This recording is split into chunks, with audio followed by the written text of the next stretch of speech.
liked Fat Thor. Me too. I loved him. I did not have the negative reaction that other people had. I felt like there was a moment where they were trying to push it a little too hard when they were like planning the time heist and he was talking about, you know, going to Asgard, and it was a little drawn out, you know, trying to get a little bit more humor from it. I think that was the only moment that I had like a meh.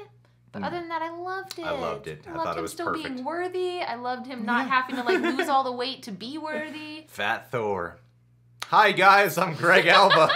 Hi, I'm Katrina Alicia. Katrina Alicia, follow her on social media as well on the Fan Theory TV channel where she covers Doctor Who. We watch Who with Paula Deming. She does Who. Who do you do? Doctor Who. Paula, that's our new clothes. Yeah. Keep that in mind. Well, clearly we liked Avengers Endgame, and I wanted to check out this video from one of my favorite channels, Looper. Endgame directors reveal how Chris Hemsworth reacted to Fat Thor. Lay it on me. Thor's new look in Avengers Endgame has been a hot topic amongst Marvel fans since the moment the film dropped in theaters. People have been bickering back and forth over whether the God of Thunder gaining a noticeable amount of weight, letting his hair grow long and his beard get scraggly, and settling into a routine of beer, chips, and video games was a cheap attempt at laughs or an accurate depiction of the effects trauma and grief can have on a person. Amongst all this chatter, one person who has remained pretty quiet about Fat Thor in Endgame is Thor himself. Famously fit actor Chris Hemsworth. Thanks to Endgame directors Joe and Anthony Russo, we know how Hemsworth reacted to the news that his hammer-swinging hero character would sport a different physique in the film. Speaking in a recent interview with SiriusXM, the Russos shared that Hemsworth was totally on board for chubby Thor and was ready to take the character in a new direction. As Joe Russo put it, Hemsworth is up for anything. He likes to take risks. It's a nice way of putting it. Chimed in from there, explaining that he and Joe gave Hemsworth a call to discuss where Thor's personal journey would go in Endgame and how his character arc would wrap up. He'd be The fat. initial conversation took place quite a while before Endgame and its predecessor Infinity War, which were shot back-to-back, began filming. Meaning the Russos and Hemsworth knew well in advance what Thor would look, feel, and act like in the epic ensemble movie. Anthony Russo said, before the script was ready, when we called him to pitch the character arc, he was either still finishing or had just finished Ragnarok. But he was so energized by the work he had done with Taika Waititi in that movie in terms of coming up with a comedic and irreverent Thor. Anthony's brother Joe finished the thought saying, and we were like, wait until you hear what we've got for you. Hemsworth couldn't open up much about what happened with Thor in Endgame or offer explicit details about the hero's transformation until the movie premiered in theaters in late April. But he did offer a tiny tease to USA Today ahead of the pic's debut. The Aussie actor told the outlet that he and the Russos had multiple in-depth talks regarding Thor's change from the God of Thunder with lightning coursing through his veins to a self-conscious guy that his fellow Avengers tease has cheese whiz flowing through him instead. That sketch. That's such a good sketch. Hemsworth had to keep mum about the specifics at that time, though he did explain that he, quote, wanted to do something different and push Thor to his limits in Endgame. He told USA Today, the Russos were on board and we sat for many hours and days and discussed kind of how far we could push it and what we could do different. Fat Thor certainly is different to any other iteration of the hero fans have seen in the Marvel Cinematic Universe before. It was a bold move on the part of Hemsworth and the Russo brothers, and definitely caused a rift in the Marvel fandom, but it's evident there was no ill intent behind the decision. Rather, it sounds like the Endgame team wanted to depict Thor in a brand new light while making a point about how everyone handles feelings of grief and guilt in their own ways, and how there isn't just one right way to be a hero. One of the most prominent takeaways from Fat Thor in the film is that he never underwent a fat to fit transformation in order to boost his confidence or to prove to himself and others that he's worthy of being a hero. Instead, Thor was able to summon his hammer Mjolnir and fight the brutal battle against Thanos at the end of Endgame, while keeping on the extra pounds he gained over the 5 years post-snap. He may not look the way he used to, but he's just as powerful. And that's an important message to send to audiences. Like Avengers Endgame screenwriter Christopher Marcus once explained, we leave him in that state at the end of the movie. Even though he's emotionally resolved, we fix his problem, and it's not his weight. And I think he is the ideal Thor at the end of the movie, and he's carrying some weight. And as Anthony Russo stated in a recent interview, we find Fat Thor as inspiring as any version of Thor. Such an insulting name. It's a very human version of the character. Thor appears positioned to make a return in the MCU with Guardians of the Galaxy Volume 3, given where he wound up at the end of Endgame.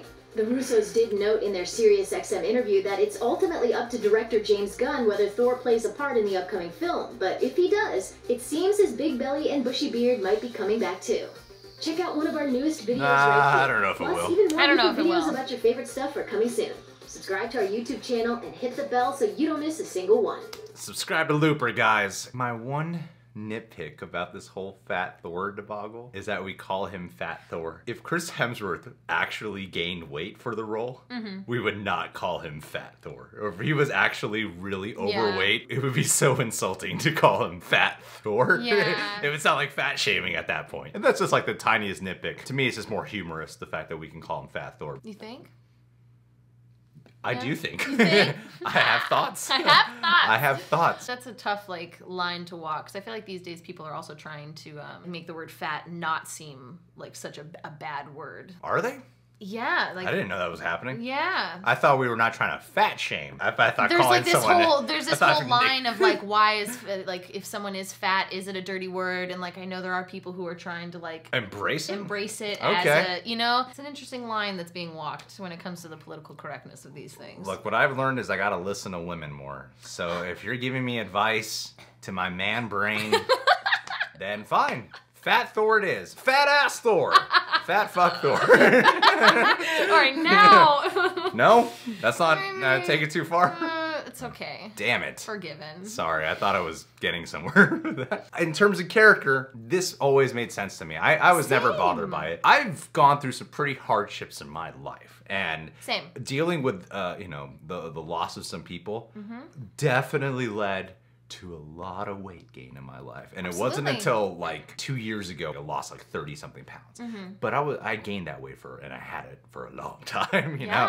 To me, I'm like, that's a part of grief. And I think to apply it to Thor would actually make the most sense out of any of the characters. Any of them. Yeah. Someone who for 1,000+ years has never lost a battle And loves in to his drink. life. Yeah. Never lost in his life, and he just lost for the first time. Of course he's gonna be depressed. Of course he's gonna drink himself into a stupor. I thought that was the most real thing they could have done with his character. And I love the fact that he didn't lose the weight by the end of the movie. That was I was worried at one point when they did present Fat Thor in the movie. I got a little worried in my head. Is there going to be this whole montage moment of him working out and like losing and there wasn't. And I was like, yes. I thought when he got Mjolnir and Stormbreaker, okay, he's gonna be like suddenly really fit. You know, when the lightning strikes and he He's has, like, I'm like, done it. But like, oh no, they kept the weight. That was he cool. was still chunky and still had the scraggles and just a braid Yeah, in it was his... like a Viking look. You know, It was so good. It was so badass. It was so good, and I loved it. And also, Chris Hemsworth's performance really helped save it. If Thor Ragnarok had not come out and then they did this, it would not have Probably worked. wouldn't have It wouldn't have worked because we wouldn't have had the comedic Thor. No.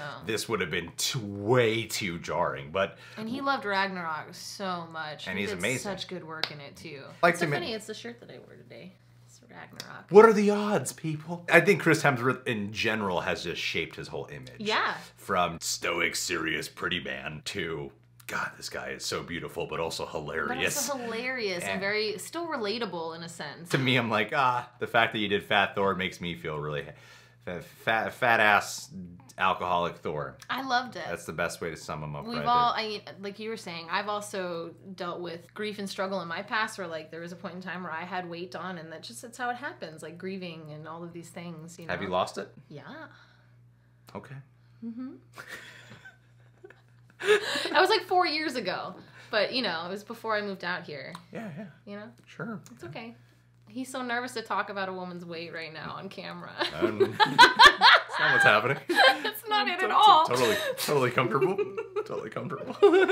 Skinny Katrina. Yep. It's all good, guys. Skinny Katrina. Hey.